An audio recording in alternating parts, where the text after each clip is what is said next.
Você, meu amigo de medo, timão das peladas. Você que pôs a Odebrecht em tudo que é jogada.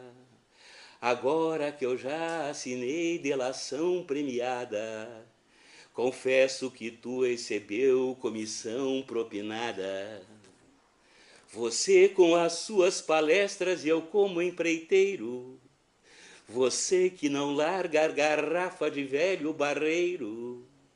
A corrupção não é só um triplex ou Atibaia.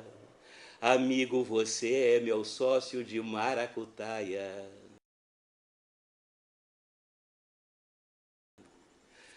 Não precisa delação para entender o que eu explico. Na planilha está escrito que o Lula é meu amigo. Não precisa delação para entender o que eu explico. Na planilha está escrito que o Lula é meu amigo. Lá, lá, lá, lá, lá, lá, lá, lá. Lá, lá, lá, lá, lá, lá, lá, lá. Lá, lá, lá, lá, lá, lá, lá, lá, lá, lá, lá, lá, lá. Lá, lá, lá, lá, lá, lá, lá, lá. Lá, lá, lá, lá, lá, lá, lá, lá. Lá, lá, lá, lá, lá, lá, lá, lá, lá, lá, lá, lá, lá. Ao votar os vetos dela, eles aqui faziam um discurso nessa casa e na outra, que os servidores do judiciário, eles são elite, é um elite que quer quebrar o país, elite. O senador Teomário, quer dizer que um filho de um pobre que estuda, faz uma faculdade com dificuldade, depois faz um concurso público, passa nesse concurso público e passa a ter uma boa remuneração, ele vira elite. Porque eu não sei onde é que está a elite desses servidores do judiciário. São filhos de pobre que estudaram, fizeram um concurso, eles deixaram de votar. Esse veto do Aeros, de pessoas que já morreram e que estão morrendo, a sociedade brasileira não quer conviver com essa contradição. Agora, você quer ver contradição maior? Então quer dizer que um servidor do judiciário, ele é elite, não é? Ei, cadê Tasso Gereissati? Cadê Blário Maggi? Queria ver eles. Blário Maggi é um grande empresário. Ei, Blário Maggi, tu não é empresário, não. Acho que você tem vergonha de dizer que é empresário. O Tasso Gereissati, um rico de nascença, dos olhos azuis. Grandes empresas estão aí há 50, 60 anos no mercado remando. Eles pediam ter vergonha de dizer que são empresários. Empresários são os dois filhos de Lula. Eita, esses dois meninos são traquinos, esses são traquinos. Olha, com 4 anos, esses meninos juntaram o que um pobre desse aqui, que está há 60 anos com a vida de empresário, tem. Será que o povo brasileiro é cego? O povo brasileiro não quer conviver. Sabe quem é elite? Elite são os dois filhos de Lula, que são milionários. É orgulho. Aqui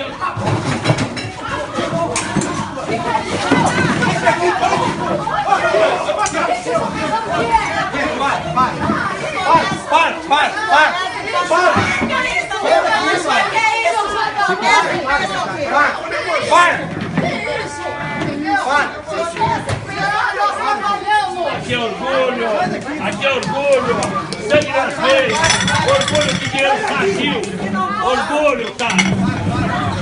Quando não tem capacidade nenhuma para ganhar dinheiro, honesto. Fala. Não tem capacidade de ganhar dinheiro. Você quer gravar? Grava. Grava. Por quê? Por que grava, eles não grava. O que aconteceu? Hã? Olha, se não fosse por ele, os políticos não estariam todos denunciados. Tira! Ah, eu nem te conheço! Quem é você? Quem é você? Eu nem te conheço! Eu nem...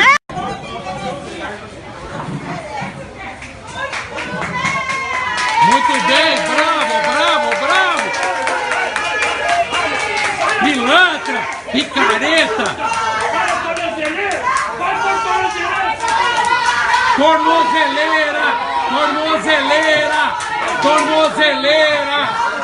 pilantra, Tornozeleira! Põe tornozeleira! Põe tornozeleira! Vagabundo!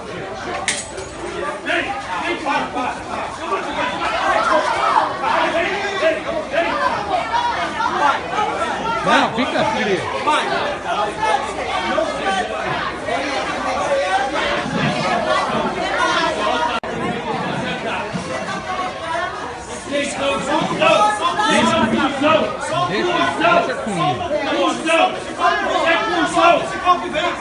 Picareta!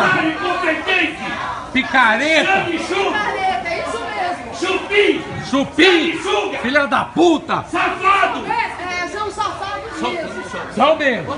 Não, não solta não! Não solta porque você pode ser prejudicado. Você é dos homens. Fica frio. Não salva. Não. Eu não vou. Se joga esse copinho lá, pode ser. Isso aqui é autodefesa. Isso aqui eu sei. Eu sei. Aê, tornozeleira! Aê, tornozeleira!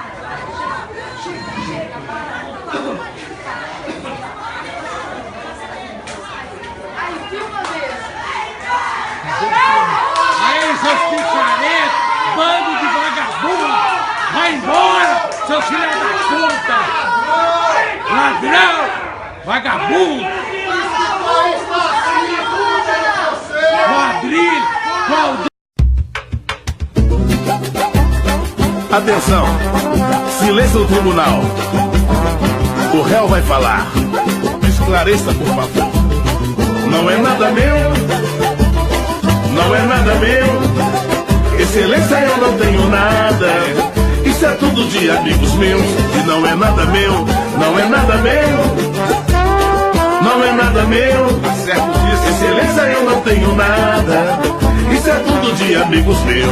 Esclareça. E o triplex da praia, me diga de quem é de um amigo meu. Certo. E o sítio de Atibaia é de um amigo meu. E aquela fundação que carrega o seu nome é de um amigo meu. Não tem nada. E aquela ilha que o senhor descansa é de um amigo meu. Quem paga suas contas e suas mordomias são os amigos meus.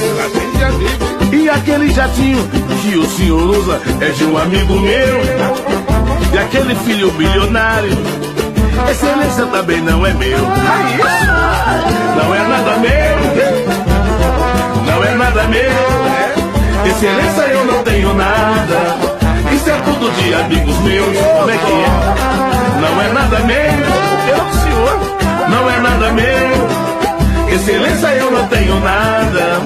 Isso é tudo de amigos meus. Oh, coitado. Quem é que deu o ronco lá na Petrobras? São os amigos meus. Bem de amigo. E quem foi o cabeça do tal mensalão é um amigo meu. Bando de canalha. E o bando que foi preso pela Federal é tudo amigo meu. Quem deixou o Brasil nessa crise, excelência, é tudo amigo meu. Não é nada meu. Não é nada meu. Excelência, eu não tenho nada. Isso é tudo de amigos meus. O senhor superou o maluco. Não é nada meu. Não é nada meu. Excelência, eu não tenho nada. Isso é tudo de amigos meus.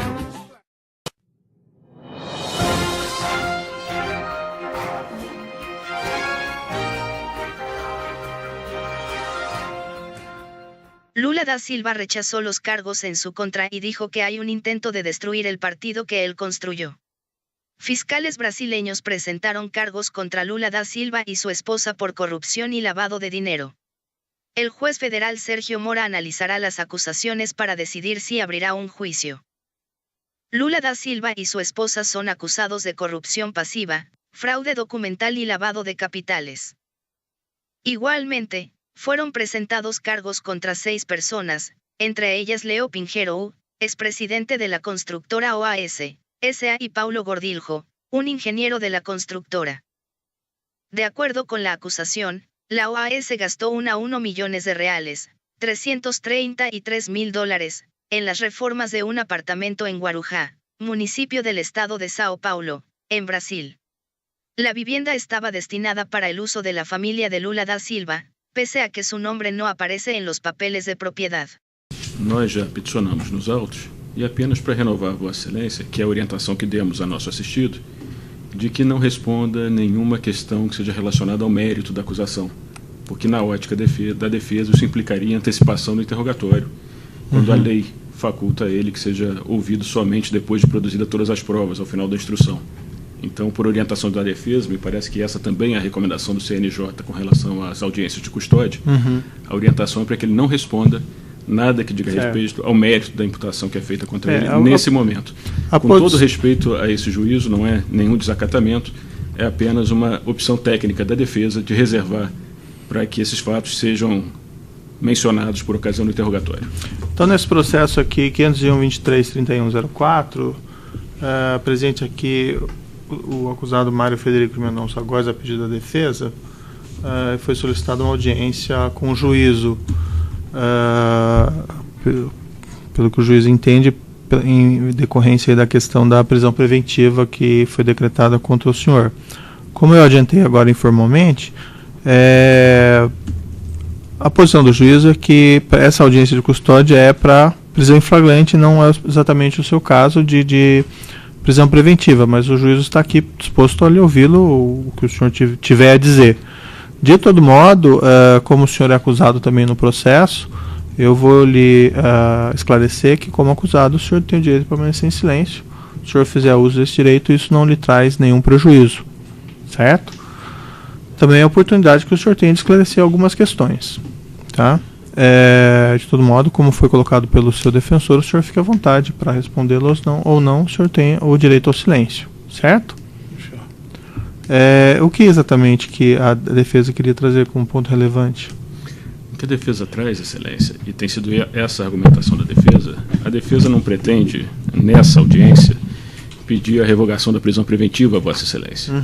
O que a defesa pretende, e isso tem sido pontuado ao longo do processo, é demonstrar que a situação carcerária atual do acusado Mário Góes é incompatível com seu estado de saúde e pedir a Vossa Excelência que examine a possibilidade de conversão da prisão preventiva em domiciliar, mesmo que com todas as medidas acauteladoras que a lei prevê, como o uso de tornozeleira, ainda que Vossa Excelência entenda que não seja conveniente que ele cumpra a prisão domiciliar no Rio de Janeiro, mas sim nessa comarca, o que se pede é que se faça essa conversão da prisão preventiva em domiciliar para que ele possa ter a assistência médica que o caso dele recomenda e necessita. Ele tem sido submetido a vários exames e nós fizemos a juntada disso aos autos do processo juntamente para efeito dessa audiência de custódia. O paciente... Nessa ação penal? Exatamente, Excelência. Inclusive, embora já esteja juntado aos autos, nós trouxemos a petição e os respectivos laudos, caso Vossa Excelência queira manuseá-los, caso Vossa Excelência entenda interessante constatar.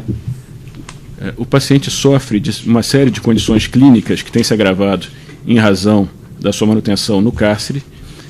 Ele tem um quadro hipertensivo, ele tem colite, diverticulite, é diabético, sofre de uma série de problemas ortopédicos que recomendariam uma manutenção de uma fisioterapia constante, uma alimentação que fosse adequada aos sintomas que ele apresenta e o acompanhamento de natureza psiquiátrica, coisas que mesmo lá na prisão onde ele está recolhido, mesmo estando recolhido à ala médica, ele não tem tido pelas deficiências naturais do sistema. Então, o que se pleiteia é isso, nessa audiência de custódia, que Vossa Excelência possa constatar pessoalmente a situação e o estado mental e de saúde do preso, e que a partir dessa constatação pessoal, Vossa Excelência avalie a conveniência dessa substituição, é o que pede a defesa. Senhor Mário, o senhor teria alguma coisa que o senhor gostaria de dizer diretamente? Perdão, Excelência? O senhor gostaria de dizer alguma coisa diretamente? Eu gostaria de dizer o seguinte, eu não me nego de jeito nenhum a responder o processo. Eu tenho um processo que vem de uma única acusação, né, uma acusação de uma pessoa, a atos que eu fiz. Eu sou um homem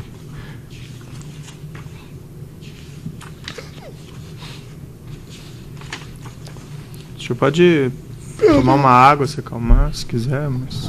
Um segundo.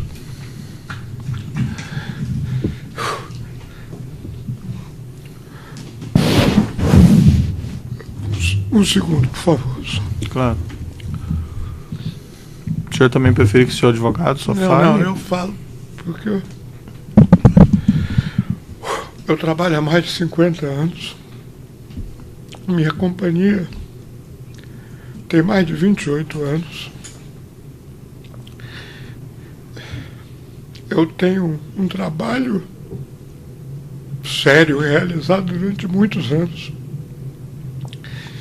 Infelizmente não sou mais uma criança.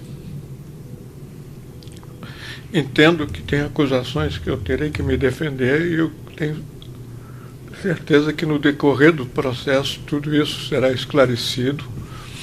E o que eu digo é o seguinte, infelizmente eu estou ficando fraco cada vez mais. Eu tenho um problema eu operei a coluna lombar, eu tenho problema agora cervical, para me sentar é complicado, tenho que ficar quase sempre deitado, porque sentado é muito complicado, em pé ando pouco. Então porque eu sempre vinha fazendo, eu estava com a minha vida normal. Não estou reclamando de jeito nenhum das pessoas, do sistema carcerário dentro dentro da legalidade, eu sou tratado com dignidade, mas é diferente. Minhas comidas eu não consigo, porque eu tenho colite, tenho diverticulite, tenho uma série de problemas digestivos, tenho problema de posicionamento, de movimentação, eu não posso ajudar em pegar coisa embaixo, em cima, a levantar. Então isso vai me consumindo um pouco.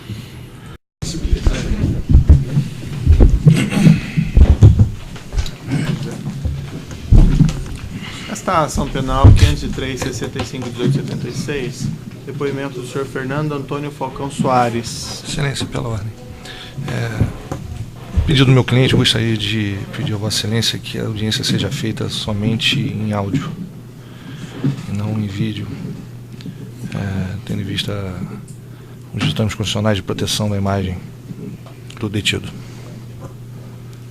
Tendo em vista, não é com essa abrangência, doutor, mas o 12.850, que prevê medidas de proteção a colaborador, eu vou deferir. Tá, então.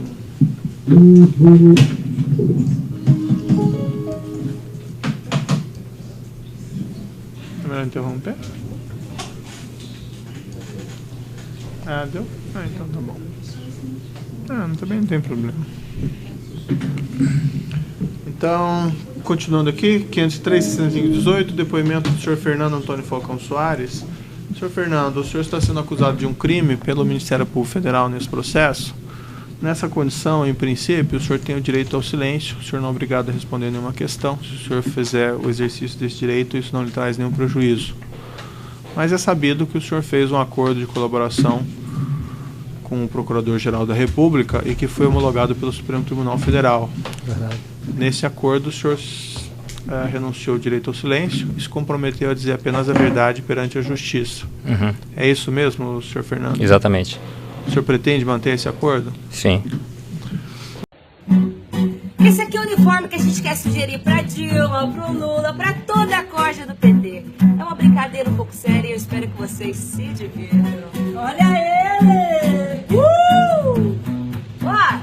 Bateram na minha casa, 6 horas da manhã. Marisa abriu a porta, só de sutiã. Era um japonês da Polícia Federal. Olhou pra minha cara e falou, você se deu mal. Revistaram minha sala, a dispensa e o quartinho. Procuraram tanto que acharam meu menino. Decidi abrir a boca e a coisa não tá boa. Se a Dilma abrir também, pode ir com a porra toda. Companheiro, FDP, se mais gente abrir a boca, o PT vai se... Ô Sérgio Moro, deixa isso pra lá, a gente negocia esse AP no Guarujá. Ô Sérgio Moro, diz o que é que tem, esse tinha de paia nunca fez mal pra ninguém. Ô Sérgio Moro, deixa isso pra lá, a gente negocia esse AP no Guarujá. Ô companheiro, diz o que é que tem, esse tinha de paia nunca fez mal pra ninguém. Companheiro, vai, bora! Companheiro, FDP, se mais gente abrir a boca, o PT vai se... Ô Sérgio Moro, deixa isso pra lá, a gente negocia esse AP no Guarujá. Ô Sérgio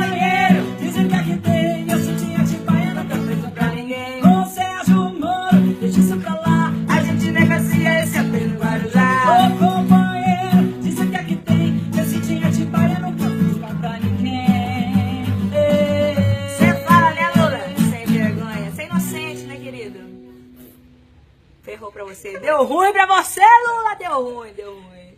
Liga. É nóis. Beijo. Espero que gostem. Essa é uma brincadeira. Quem não gostar também, vai se fuder, pô. Senhor Marcelo Odebrecht, não é?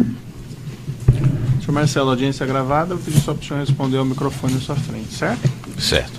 Vou puxar um pouquinho mais próximo, senhor. Então, nessa ação penal 503-65-28-23, depoimento do senhor Marcelo Bahia Odebrecht. Senhor Marcelo, o senhor está sendo acusado de um crime pelo Ministério Público Federal. Pela nossa lei, o senhor tem o direito de permanecer em silêncio. Se o senhor fizer o uso desse direito, também pela nossa lei, isso não lhe traz nenhum prejuízo. Mas também é a oportunidade que o senhor tem de falar no processo. Tudo que o senhor falar vai ser considerado para o julgamento. O senhor prefere falar ou o senhor prefere ficar em silêncio? Não, eu prefiro falar. Vossa Excelência, peço respeitosamente a Vossa Excelência, ao Ministério Público Federal e a todos os presentes, para fazer brevemente algumas considerações iniciais. Pode ser, senhor Marcelo. Tá. Olha, principalmente, inicialmente eu queria reiterar que minha intenção é e sempre foi de colaborar com a investigação. Tá? Tanto que sempre, certo, me coloquei à disposição da Justiça. Certo? Desde o início da Operação Lava Jato. E sempre que fui convocado, compareci e prestei todos os esclarecimentos que me foram feitos pelas autoridades. Tá? A despeito disso, a Força Tarefa nunca me convocou para prestar nenhum esclarecimento sobre os fatos que me foram imputados. Tá? Apesar dessa minha manifesta e pública intenção de contribuir, de colaborar com a investigação, em retribuição a isso, o que revi? Prisões preventivas, uma sobre outra, buscas e apreensões, interceptações telefônicas, telemáticas, inclusive de minha família, inclusive de minhas filhas menores de idade, quebra de sigilo fiscal e bancário, bloqueio de bens. Suas filhas não foram interceptadas, né, senhor Marcelo? Inclusive foram dados vazados na imprensa sobre isso. Não, foi interceptado telefones que o senhor utilizava e alguns diálogos que teve com familiares foram interceptados nessa perspectiva, mas jamais suas filhas foram interceptadas. Eu acho que isso, se você depois pode esclarecer isso mais em detalhe. Não, agora fez uma afirmação, eu estou esclarecendo. É porque os telefones que eu tinha pego na minha denúncia estão os telefones de minhas filhas menores de idade, inclusive mensagens trocadas por minha mulher e minha filha menor de idade saiu vazada na imprensa. Tá? Todas as medidas extraordinárias que causam um transtorno enorme, não é só a minha família, há várias pessoas, elas foram adotadas foram tomadas em cima de especulações que talvez não tivessem prevalecidos se os investigadores tivessem se dado ao trabalho de me ouvir. Tá?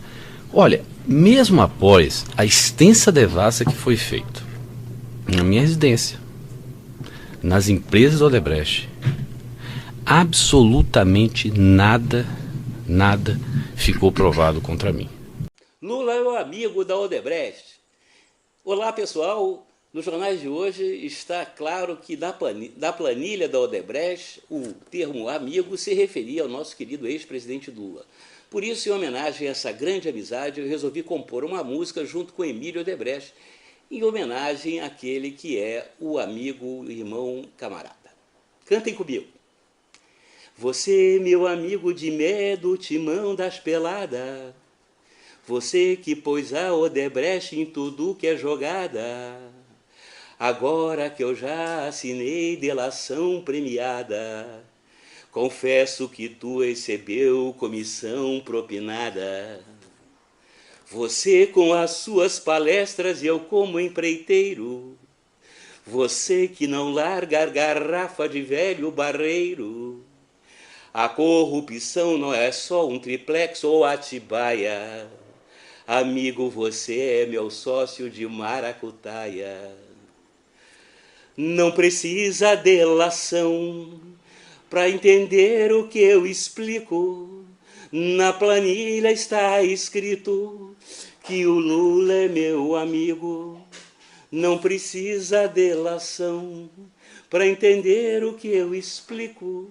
Na planilha está escrito que o Lula é meu amigo. Lá, lá, lá, lá, lá, lá, lá, lá. Lá, lá, lá, lá, lá, lá, lá, lá.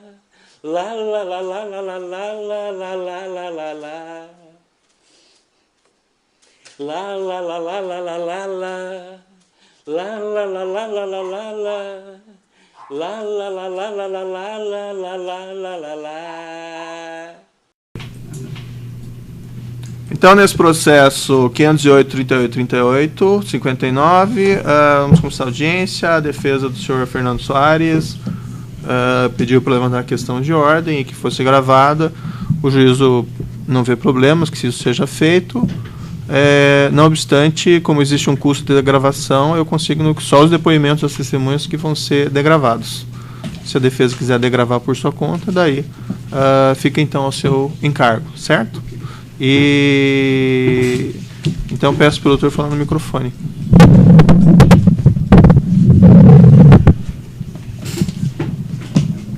A primeira questão de ordem, Excelência, diz respeito às exceções de incompetência, suspeição e impedimento. Estas são matérias que envolvem uma defesa indireta de mérito e que devem ser decididas preliminarmente à instrução processual, porque são prejudiciais à instrução processual. Sem um juiz competente, sem um juiz insuspeito e sem um juiz com relação ao quem não haja impedimento, o processo não pode se desenvolver validamente, a jurisdição não pode exercitar-se na direção do justo. Vossa Excelência não decidiu a exceção de incompetência. Entende a defesa ser gritante a incompetência do juízo. Doutor, essas exceções foram interpostas, estão sendo processadas, vão ser ouvidos. A lei não prevê suspensão do processo por conta de interposição de exceção. Então, a pretensão da defesa, com todo respeito, não tem amparo legal e essas questões estão tramitando. Então, logo que seja apresentada a manifestação do Ministério Público, serão decididas. Embora o Código de Processo Penal não estabeleça, porque pode a qualquer momento, e deve a defesa fazê-lo no primeiro instante, a bem da ordem processual, embora o Código de Processo Penal não diga exatamente em que momento deve fazê-lo, o primeiro momento é o mais indicado. E o juízo deve decidir na primeira oportunidade, ainda que redesignando o ato de instrução. Não, doutora, estou seguindo estritamente a lei, estou ouvindo a parte contrária e será decidido assim que vier concluso para a decisão. Agora eu não posso atropelar o pedido final da questão de ordem é redesignação deste ato. Tá. Mas vamos continuar. Por esse motivo, indeferido. O juízo poderia e pode, decidindo esta questão relevantíssima, à luz de texto explícito expresso do Código de Processo Penal, segundo o qual, na concorrência de jurisdições ratione loci, seja prevalecente aquela, sobre conexão e prevenção, seja prevalecente aquela do local de maior infração. Ok, então isto já foi. Eu passo para a segunda. Tá. Questão da exceção de competência, os fundamentos serão apreciados, estão lá por escrito, não tem necessidade de repetir na audiência. Suspeição, Excelência. Suspeição da mesma forma, doutor, foi interposta, está sendo processada, vai ser decidida. Eu lembro aqui que, em que pese a alegação da defesa, nessa Operação Lava Jato, já foram interpostas várias exceções de suspeição em processos conexos e nenhuma delas foi acolhida. Todas foram unanimemente rejeitadas pelo Tribunal Regional Federal e quando levada a questão por habeas corpus aos tribunais superiores, igualmente. Então ela está sendo processada e será decidida no momento oportuno. Não houve decisão definitiva das Cortes Superiores, primeiramente, e em segundo lugar, aí há desobediência expressa ao rito processual penal. Segundo o rito processual penal, Vossa Excelência, ao receber a exceção de suspeição, deveria decidir imediatamente se dava por suspeito ou não, mandando autuar a parte. Doutor Vossa Pedro, Excelência... se for examinado o texto legal, há uma previsão da possibilidade de oitiva do Ministério Público a esse respeito. Não. E foi aberta a vista ao Ministério Público a esse respeito. Tão logo venha, será decidido. Então, veja, estritamente está sendo seguido a lei. Está previsto, eu posso citar o artigo para o senhor do Código de Processo Penal que prevê a possibilidade de oitiva do Ministério Público. Então, não está sendo inobservado o procedimento legal, ao contrário do que... A terceira exceção é a exceção de impedimento, com fundamento em que Vossa Excelência, com relação dos corréus, já havia dado por foro íntimo, dado-se por impedido. Da mesma forma, isso está sendo processado, será ouvido o Ministério Público e será decidido. Essa mesma questão foi veiculada a título de informação em uma ação penal conexa, foi rejeitada e foi rejeitada a unanimidade pelo Tribunal Regional Federal da 4ª Região. Okay. Certo? Mas, de todo modo, os argumentos foram veiculados na petição da defesa, está sendo ouvido o Ministério Público a respeito e, tão logo vier concluso, o juiz irá apreciar a questão de imediato. Ok, Excelência. A defesa conclui para dizer que a redesignação deste ato processual poria boa ordem no processo, permitiria a Vossa Excelência decidir todas essas questões sem prejuízo de tempo, esforço e material.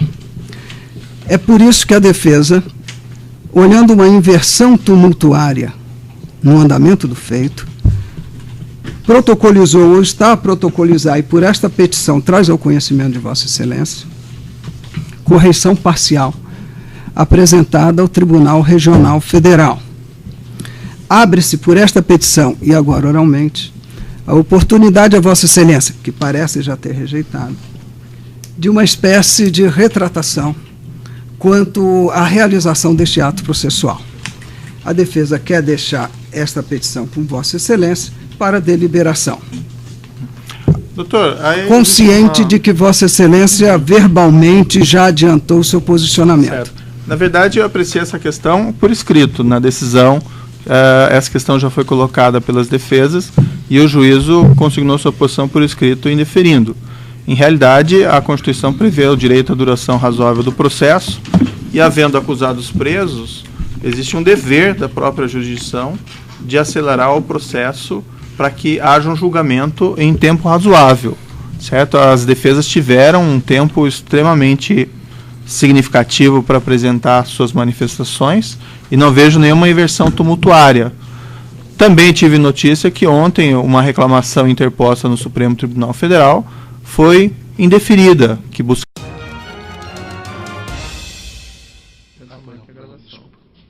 Então, nessa ação penal 502, 21, 69, 78, continuidade do depoimento do senhor Jorge Afonso Argelo. Senhor Argelo, então, para o senhor finalizar, então? Sim, senhor. O senhor tem mais de 70 delatores já confirmados. Pergunte para eles, Excelência. Pergunte. Me faz esse favor. Pergunte se algum deles, algum dia, eu envolvi com alguma coisa deles. Nesses 7 anos de mandato, Excelência, eu não conhecia nenhum diretor de Petrobras, nenhum gerente de Petrobras, eu não conhecia esses empresários, eu não conhecia nenhum desses operadores financeiros, que o senhor passou tanto aqui, eu não conhecia nenhum desses doleiros, Excelência, eu não conhecia esse povo. Você não conhecia? Não, Excelência, eu não conhecia, não. Eu só estou pedindo ao senhor perguntar para eles. E a única chance que eu tenho, Excelência, aqui, depois de tudo que o senhor escutou, é o senhor. É a sua inteligência e o seu senso de justiça, porque Milanusa está sendo julgado pelo cargo que você exerceu, porque a Lava Jato precisa ter um senador, mas eu tenho certeza que o senhor é justo, o senhor tem a coragem suficiente. Não tem nada disso, senhor Argelo. O senhor tem a coragem suficiente para poder... Eu estou afirmando, Excelência, eu nunca saí nessas listas de... mas saiu a lista agora que tantos senadores estão envolvidos na lista do Sérgio Machado. Eu que intimei ele, Excelência, eu que chamei ele lá, na lista da Hipermarcas.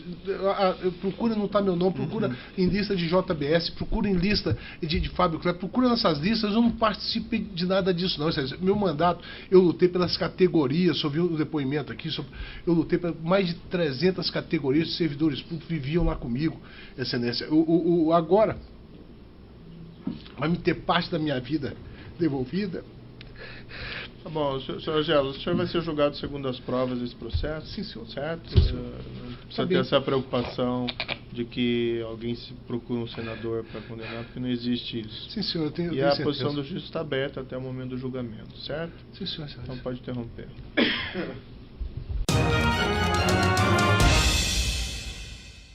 A senhora puxou o microfone mais próximo, senhora. Assim? Isso. Então, nessa ação penal 508-3401, depoimento da senhora Sandra Rafael Guimarães. Senhora Sandra, a senhora está sendo acusada de um crime pelo Ministério Público Federal. Nessa condição, pela nossa lei, a senhora tem o direito de permanecer em silêncio. Se a senhora fizer uso desse direito, pela nossa lei, isso não lhe traz prejuízo. Mas também essa é a oportunidade que a senhora tem de falar no processo. Tudo que a senhora falar vai ser considerada para o julgamento. A senhora prefere falar ou a senhora prefere ficar em silêncio? Eu vou falar, senhor. Senhora Sandra, a acusação contra a senhora que é bastante pontual relativamente a esse empreendimento aqui em Lauro de Freitas. Nessa época, qual que era a função que a senhora ocupava na UTC? Eu era engenheira civil, trabalhava na área técnica e operacional da UTCDI, que é Novos Negócios. Na época chamava Novos Negócios e agora é UTC Desenvolvimento Imobiliário. E eu fazia toda a parte de viabilidade quando tinha novos negócios e trabalhava com a parte técnica de prefeitura, certidões, alvará.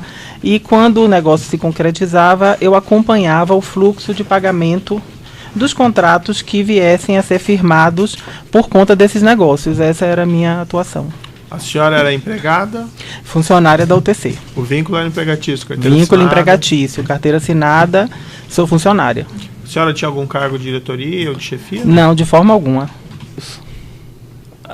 Eu sou uma funcionária, eu sabia porque me diziam, mas eu não sou obrigada a me responsabilizar por quem a empresa faz o negócio a partir do momento que eu não consigo encontrar nada ilícito nisso. A senhora disse que não conheceu Alberto Youssef e que só tomou conhecimento dele após a divulgação. Sim, o Jornal mídia. Nacional divulgou que tinha sido preso o doleiro Alberto Youssef e que ele era dono da GFD. Mas aí, diante disso, a senhora, qual foi a reação da senhora?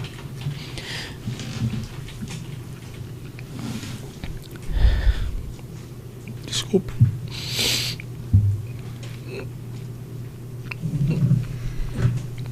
Você tomar um pouco da água para acalmar?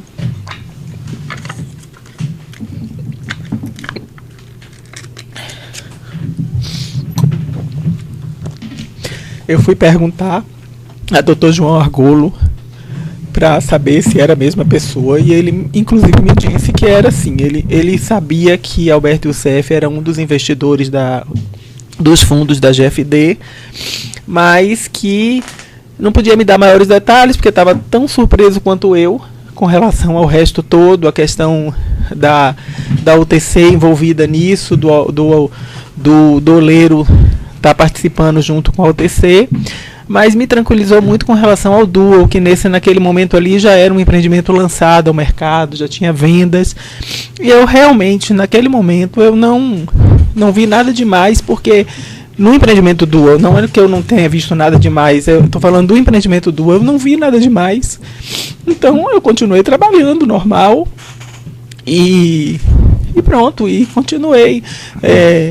A UTC, e vocês sabem disso, porque muito disso aí, a UTC mandou tudo para o inquérito policial e quem organizou tudo para mandar fui eu, e eu não via nada demais nisso. Satisfeito. Me desculpe. Não tem problema.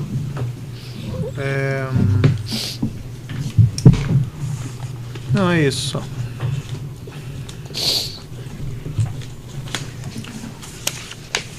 Tem alguma coisa que eu gostaria de falar ainda, senhora Sandra? Não, né? Se a emoção me permitir, eu gostaria só de dizer... Você vai se acalmar primeiro para falar? Que eu sou uma funcionária e que Eu acredito que o Ministério Público tenha se precipitado, porque nem me chamaram para perguntar. Me igualaram a como se eu fosse uma dona de uma empresa. E o senhor me desculpe, tá assim, mas eu não estou acostumada com isso. Então, eu fiquei muito receosa, mas eu também, hoje, acho que a justiça, eu fiquei muito preocupada, a justiça está só condenando o processo Lava Jato, mas eu espero que a justiça também possa fazer correções nisso, que ela seja para isso, para ou acusar ou não acusar, entendeu? No mais, se tiver mais alguma coisa, mesmo eu chorando que precisa esclarecer, eu dou aqui as ordens. Tá bom, pode ir. Tá bom. Mas é isso. Tem uma lista no evento 192 do inquérito 504-9557 que foi apreendido no seu escritório. Mostra para ele, por gentileza.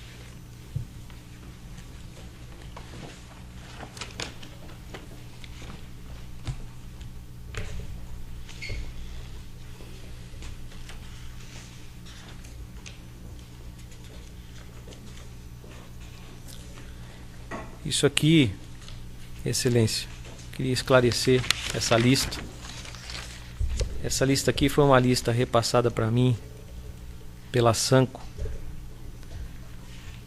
de um apanhado de todas as obras que estavam acontecendo no país e na América do Sul, para que eu pudesse intermediar a venda de equipamentos. Então isso aqui é o orçamento de equipamentos. Como eu tinha muitos contatos com as empreiteiras, então ele me passou essa lista para que eu pudesse oferecer os equipamentos. Então não são casos definitivos aí que houve repasses, então? Não, senhor.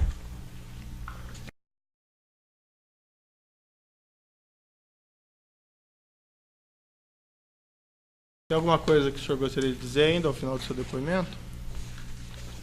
Bom, eu gostaria de dizer que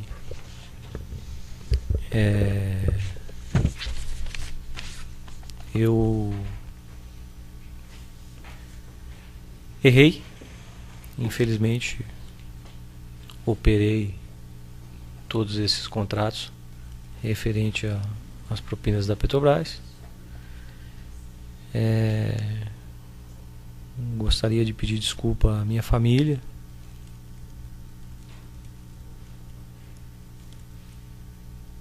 minhas filhas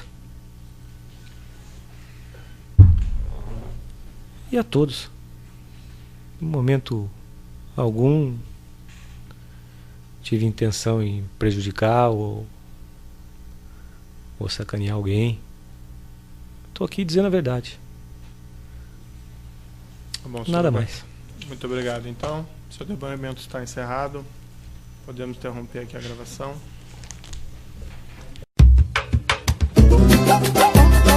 Atenção! Silêncio no tribunal. O réu vai falar. Esclareça, por favor. Não é nada meu. Não é nada meu. Excelência, eu não tenho nada. Isso é tudo de amigos meus. E não é nada meu. Não é nada meu. Não é nada meu. Tá certo disso. Excelência, eu não tenho nada. Isso é tudo de amigos meus. Esclareça. E o triplex da praia, me diga de quem é. É de um amigo meu. Certo. E o sítio de Atibaia é de um amigo meu. E aquela fundação que carrega o seu nome é de um amigo meu. O senhor não tem nada. E aquela ilha que o senhor descansa é de um amigo meu. Maravilha. Quem paga suas contas e suas mordomias são os amigos meus.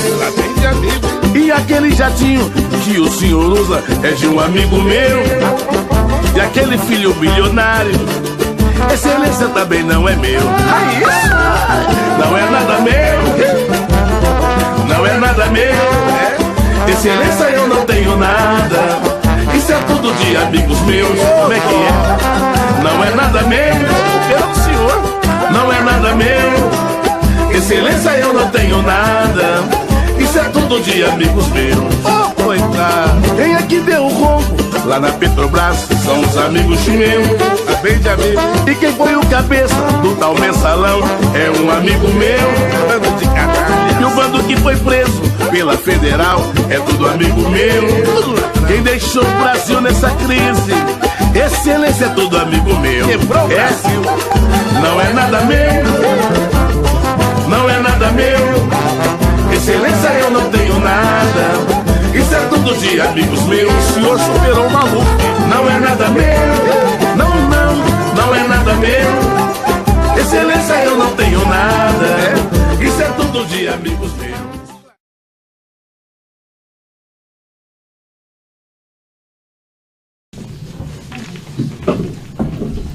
Então, nessa ação penal 504, 52, 41, 84, depoimento do senhor José Dirceu de Oliveira e Silva. Senhor José Dirceu, o senhor está sendo acusado de um crime pelo Ministério Público Federal. Na condição de acusado, pela nossa lei, o senhor tem o direito de permanecer em silêncio. Se o senhor fizer uso desse direito, também pela nossa lei, isso não lhe traz nenhum prejuízo. Mas é a oportunidade também que o senhor tem de falar nos autos. Tudo que o senhor falar, aí diretamente vai ser considerado para o julgamento. O senhor prefere falar ou o senhor prefere ficar em silêncio? Doutor Moura, eu prefiro falar. Eu quero depor. Senhor José Dirceu, tem várias questões a serem colocadas ao senhor, mas inicialmente eu queria que o senhor esclarecesse ao juízo o seu patrimônio. O que o senhor tem hoje de seu patrimônio? Eu tenho em Vinhedo uma residência na rua Maracaí 247, no condomínio Santa Fé, que eu comprei o terreno, se não me engano, em 2000, construí a casa durante 4 anos, com recursos que eu recebi da anistia, sessões extraordinárias do Congresso, da venda de uma propriedade de minha esposa, parte da venda dessa propriedade, e também do acordo salarial, a rescisão contratual que eu fiz com a presidência do PT. Essa residência sofreu uma devassa da Receita Federal por causa da ação penal 470, e todo o meu imposto de renda anterior de 5 anos, eu recebi praticamente um atestado de honestidade. Mas eu nunca discuti nesse jantar licitações, comissões, certo? As discussões eram políticas sobre a empresa, do ponto de vista mais sobre a situação do setor de petróleo, sobre a situação do país, sobre a situação da economia. Nunca tratei com nenhum deles, certo? Comissão. Não é verdade também que eu fui à casa do seu Milton Pascovitch e fui discutir a revalidação do contrato da roupa personal por mais de 18 meses. Entendeu? Não discuti isso naquele jantar, que aliás era um jantar completamente social. Que eu nem sei, mas não interessa por quê. O senhor pode me esclarecer o seu relacionamento, então, do início com o senhor Milton Pascovitch? O senhor Milton Pascovitch foi me apresentado pelo Fernando Moura, certo? Trabalhava na Engevix e me procurou por isso. E foi aproximadamente quando isso? Se não me engano, 2009, doutor. 2007, mas quando eu comecei mesmo a ter mais relação com ele é 2008 e 2009. Eu não o conhecia antes. Eu ouvi, ele disse que eu tive com ele em 2005, mas eu não tenho referência. Amigos ou não? Tiveram um relacionamento próximo? Amigo não vou dizer, mas tivemos um relacionamento, até porque era um relacionamento profissional. Eu confiava nele, era um relacionamento profissional, era um relacionamento constante profissional. Né? E o senhor pode me descrever esse relacionamento profissional? A Engevix, a exploração para mercados da Engevix no exterior, e a Jamp depois como continuidade da Engevix, porque eu fiz o contrato com a Jamp, o senhor pode ver que é na mesma época que termina, no mesmo mês que termina o contrato com a Engevix, como continuidade do contrato com a Engevix, que ele continuaria me procurando, conversando, discutindo e trabalhando comigo. Esse contato que houve, esse início do contato já foi relacionado ao serviço para a Engevix? Ou isso surgiu depois? Eu comecei com ele, com a Engevix, inclusive ele foi à viagem ao Peru. Certo. Ele declara, certo, que não conhecia os contratos, que não passava por ele, que não tinha informação, mas declara que eu não dei consultoria para a Engevix. Eu dei consultoria para a Engevix. Como ele mesmo diz, se a empresa não ganhou uma licitação, eu não tenho responsabilidade. E ganhar licitação no exterior, doutor Moro, não é fácil.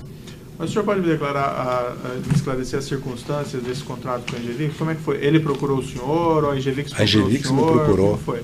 A Engevix me procurou. A Engevix, o senhor Milton, concordei. O senhor disse? Não. Eu tive com o seu Antunes, tive com o seu Gerson e concordamos em fazer um trabalho no Peru que fizemos. Eles abriram, inclusive, uma sucursal no Peru e trabalharam no Peru todo o tempo para ter acesso aos mercados. Aliás, as outras empresas conquistaram acesso no mercado do Peru. A OAS, a Galvão Engenharia, que eu levei, certo? Conquistaram. Certo?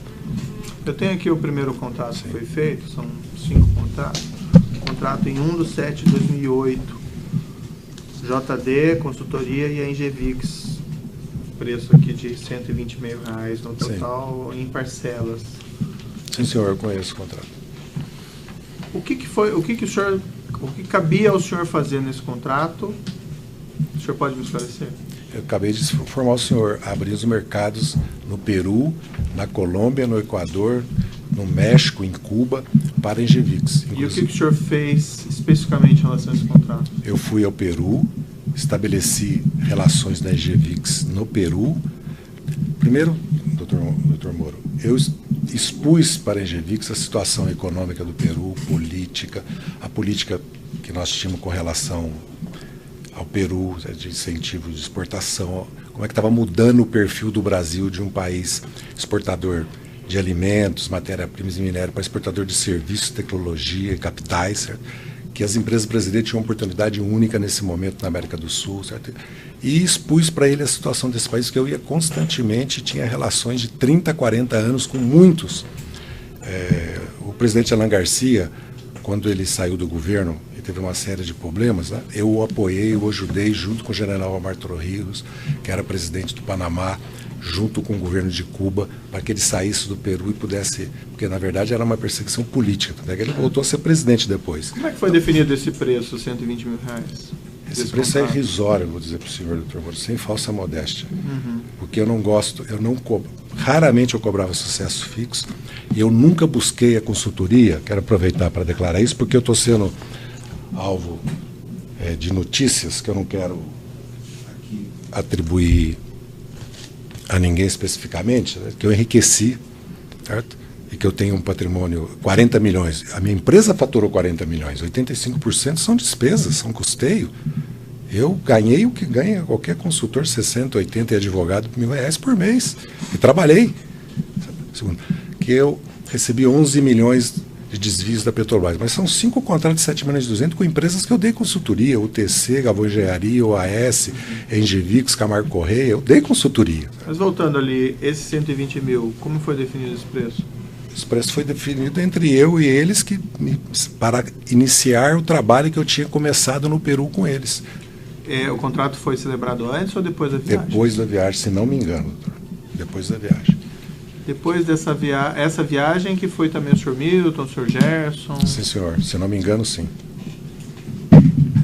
O senhor, em relação a esse contrato, o senhor fez outras viagens no interesse da Engevix? Fiz ao Peru, fiz ao México, fiz a Cuba. No interesse da Engevix? No interesse da Engevix. Alguns dos executivos? Ou não. Foi? Não. No Peru, sim, senhor, né? Como nós já sim, relatamos. A primeira viagem lá, eles foram. As outras ao Peru, eles não foram. Mas eu tenho uma correspondente no Peru, dona Zaida Cizon, que acompanhou toda a parte documental, toda a parte, tudo que, junto com o senhor Alexandre Carrara, tudo que eles necessitavam no país, toda a parte de projetos, todas as concorrências que estavam sendo feitas, as estações, né? E eles, inclusive, concorreram ao metrô e à supervisão de uma hidroelétrica. Eles chegaram a começar a participar, mas depois se retiraram. E como é que isso funcionava? O senhor, dos trabalhos que o senhor fez aqui, o último contrato, por exemplo, é de 2010, que durou até 2011. O senhor prestava alguma espécie de contas para ele? Eu estou fazendo isso, estou fazendo aquilo? Como funcionava? Como eu disse ao senhor, a única empresa que não ganhou licitação no Peru foi a Engevix, as outras 3 ganharam. Eu tenho aqui até quais são as licitações, quais são as obras, tudo, se o senhor tiver interesse. Depois o senhor pode apresentar, mas da Engevix, o senhor prestava contas de alguma maneira? Eles tinham um trabalho no Peru permanente, e esse trabalho estava funcionando funcionou durante todo o tempo até que eles desistiram. Eu nunca tive. A dona Zaida Cison ia e me prestava contas regularmente. Porque eu não dava contas a eles? Eu dava exemplo, consultoria. Algum dos executivos dizia, ó, falei com o fulano X, falei com o fulano Y, viajei em favor da Engevix. Doutor Moro, eu dava consultoria para 60 empresas. Dei consultoria para 60 empresas nesses 9 anos. Não é só para 5 que estão aqui elencadas nos autos aqui do processo, já que eu não, que tem um número. Certo? E eu sempre mantive meus clientes informados, ou meus clientes me ouviam mais do ponto de vista econômico, político, de perspectivas, de oportunidade de investimento, e não de consultoria para ganhar essa licitação ou aquela. No caso da Engevix também havia um trabalho, houve um trabalho todo que eu fiz de orientação estratégica para eles, porque essas empresas não tinham experiência no exterior. Não é fácil uma empresa se estabelecer no exterior e concorrer. Quem era o seu interlocutor na Engevix? Sempre o seu Gerson Mada. O seu Antunes, estive com ele e tudo, mas não era responsabilidade dele. Essas outras viagens que o senhor disse que fez o interesse da Engevix, o senhor informava o senhor Gerson ou informava o senhor Antunes? Não, eu não tinha contato direto com eles, assim, constante, porque a dona Zaida fazia esse trabalho, doutor Moro. Ela é minha correspondente no Peru. A senhora Zaida, ela era contratada pela Engevix ou pelo Não, senhor? eu paguei, está declarado nos autos, tem a documentação, eu pagava ela. Suponho que ela tenha recebido da Engevix também, ela podia receber das outras empresas. Eu não tinha nenhum impedimento, no nosso contrato não havia impedimento que as empresas pagassem para ela, ou por custeio, despesas, ou mesmo por prestação de serviço, porque a minha relação com ela era mais ampla que a Engevix, evidentemente. E esse contrato que o senhor remunerava, a senhora Zaida, compreendia os serviços dela não só para a Engevix, mas também para as outras empreiteiras, ou era um contrato para cada empreiteira? Não, todas as empresas, não era para a Engevix exclusivamente. O senhor se recorda quanto que o senhor... R$365 mil, como consta, se não me engano. Eu tenho aqui, eu não quero ficar consultando papel, mas... Mira, eu nunca recebi de suborno. Eu nego categoricamente que nunca recebi suborno e nunca escutei de suborno em qualquer uma das empresas. Cison es investigada debido a que un colaborador eficaz de la justicia en Brasil asegura que ella fue el nexo entre las empresas cariocas y sucesivos gobiernos peruanos para intentar replicar el modelo en nuestro país. ¿Por qué estas empresas no pudieron haber hecho lo mismo en Perú? ¿Quién dice que no hicieron? De repente hicieron, yo no sé. ¿Cómo puedo yo saber si hicieron o no? Usted estuvo muy cerca de todo esto. Usted estuvo muy cerca de las actividades de estas empresas en Perú. Não, dessas empresas grandes, não. De Engevix eu não vi porque eu hacía mi trabajo. ¿Es cierto que han allanado su departamento?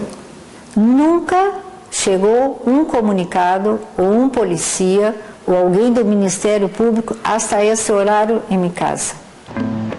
Esta semana, un equipo de Cuarto Poder viajó hasta Sao Paulo, la imponente ciudad brasileña, para entrevistarla y conocer de primera mano su versión sobre los hechos que se le imputan.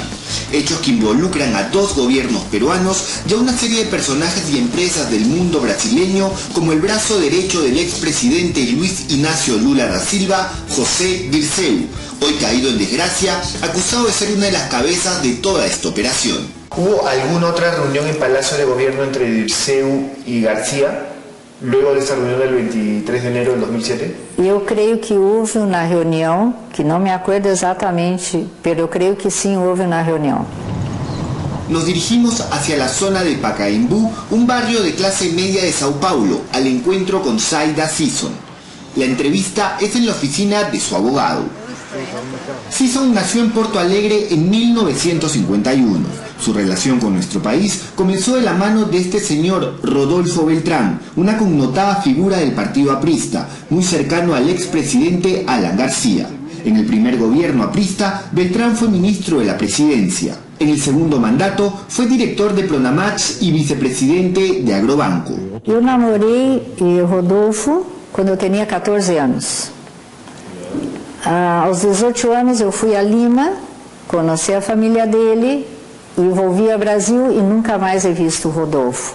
Ele se casou com uma pessoa, eu em Brasil me casei com outra, nos quedamos 32 anos sem nos ver, sem saber um do outro. No ano 2000 eu estava separado e ele separado e nos encontramos por internet. E no ano de 2001 nos encontramos em Caracas. porque ele vivia nos Estados Unidos e eu não tive o visto de Estados Unidos. E em abril de 2001, fomos a Peru a trabalhar na campanha de Alan Garcia. Porque os autos são enormes, como o senhor mais do que eu conhece, entendeu? Mas eu tenho o valor exato aqui que eu paguei para ela, posso encontrar daqui a pouquinho. Enquanto eu vou depor, eu encontro o papel. Esses aqui. 360 mil que o senhor mencionou era o valor total? Total. Isso foi pago de uma vez, foi pago parcelado? Parcelado. Eu não tinha como pagar de uma vez só. Mensalmente o senhor se recorda? Não me recordo, mas eu posso anexar todos os documentos com relação a isso, doutor. O senhor Milton Pascovitch, ele acompanhou essa sua prestação de serviços? Não, como ele mesmo declara, não. Não? Não. Ele não era diretor internacional da Engevix, tinha uma diretoria de infraestrutura, uma diretoria de energia e uma diretoria internacional. O seu Gerson Almada que era responsável. O senhor Antunes, que era responsável pela área internacional, declarou aqui que ele, além daquela viagem inicial que o senhor teria feito, ele desconheceria algum outro serviço que o senhor teria prestado para a Engevix no Peru? Mas eu continuei, tanto é que eles participaram dessas licitações. Esse foi o serviço. Mas o senhor, eles participaram dessas licitações por alguma interferência do senhor não. Posterior àquela primeira viagem? Não, interferência minha não, porque eu os apoiei e eles tinham o apoio da dona Zaida Cison. Os contratos, depois foram mais 4, tem outro contrato de 120 mil reais, depois 3 contratos de 300 mil reais. Por que houve essa elevação no preço, o senhor se recorda? Não me recordo, mas 900 mil reais para levar uma empresa brasileira para o exterior, para essa empresa se apoiar no nome que eu tinha nesses países e tenho, certo? Nas relações que eu tenho, entendeu? E na abertura de mercados que era possível, eu não considero, se o senhor for ver quanto eu recebia por mês, é irrisório. Eu podia cobrar por fazer uma conferência por mês na Engevix, 50, 100 mil reais para o mercado, quando eu podia, antes da revista Veja fazer uma matéria, a quadrilha e o quadrilheiro, porque eu fui convidado pelo Banco Crédito Suíço para fazer uma palestra lá, eu nunca mais consegui fazer palestra, porque também, doutor Moro, durante 10 anos eu sofri uma campanha que me desqualificava do ponto de vista político profissional, porque eu, do dia 21 de junho para 22, virei chefe de quadrilha e corrupto. Só fui julgado em 2012 e fui absolvido e fui condenado por corrupção ativa na Tavênia. Não é que não sem provas, é que eu era e sou inocente dessa questão da ação penal 470, como aliás com a própria ministra ao votar diz que não tinha prova, mas a literatura jurídica permitia, eu fui condenado pelo domínio do fato. Eu nunca me conformei com isso, vou recorrer, fazer a revisão criminal, recorri à Corte Internacional São José da Costa Rica, mas não foi fácil eu criar meu escritório de advocacia, conseguir clientes, eu ser consultor. Se eu fui consultor, todas as empresas me contrataram, como o senhor Nunes Zanguanais expôs aqui, como o senhor Milton Selig me expôs, como o senhor Aldo Vedrani me expôs, e todas as empresas prestaram as informações para a 13ª Vara, nos autos, tudo da minha consultoria, eu fiz também porque eu estava capacitado do ponto de vista de consultoria política, estratégica, econômica, né, e de cenários internacionais, e sobre o Brasil, cenários sobre o Brasil, eu estava capacitado, como estou, porque apesar de preso, continuo procurando ler, estudar, acompanhar toda a situação do país internacional, doutor Moro. Eu não vou dizer para o senhor que eu fazia relatórios, que eu dava um tipo de consultoria que eu não dava, porque eu vou faltar com a verdade aqui, fazer um falso testemunho para o senhor. Entendeu? Eu vou dizer para o senhor o que eu fazia. Que se o senhor Carlos Slim, eu ia ao México conversar com o senhor Carlos Slim, com o senhor Gustavo Cisneiro, com o senhor Ricardo Salinas, entendeu? Ou ia ao Peru conversar com o presidente, e os outros presidentes me recebiam, da Colômbia, de todos os outros países, da República Dominicana, do Panamá, não é porque eu estava traficando influência, ou porque eu estava defendendo interesses ilícitos, escusos, entendeu? Porque eu tenho uma história, eu tenho essas relações. Eu era amigo do pai do presidente Martim Torrijos, que foi presidente agora. Então, eu fico constrangido, porque eu sou obrigado a ficar autorreferência, falando do que eu sou capaz do que eu fiz, que é uma coisa que pode parecer